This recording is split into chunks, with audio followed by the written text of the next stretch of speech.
अदुवा वैशाख महिनाको लास्टतिर लगाएको हो सी कृषि फर्मले।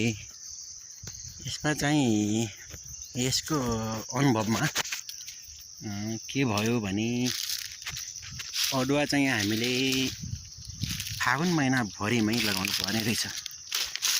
फागुन महिनामा लगाइयो भने जेठ महिनासम्ममा यो उम्रिसकेको हुने रहेछ।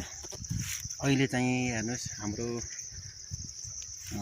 अदुवा चाहिँ कुनै अदुवा चुसाउने छ है भने यहाँ चाहिँ झारले चमक्कै खाएर यस्तो भएको अवस्था छ।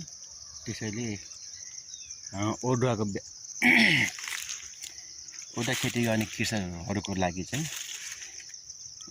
फागुन महिनाभरिमा नत्र भने चैत महिनाभरिमा चाहिँ यो अदुवा लगाउनु पर्ने देखियो।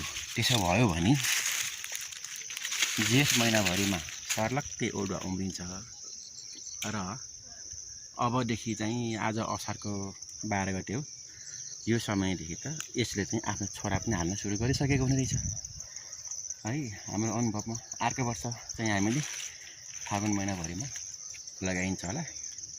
यो पाल्पामा रहेको सी कृषि फर्मको अदुवा हो। यसमा हामीले 6 क्विन्टल लगाएका छौँ। अरू चाहिँ मैले तपाईलाई यस्तै भिडियो दिइरहने छु।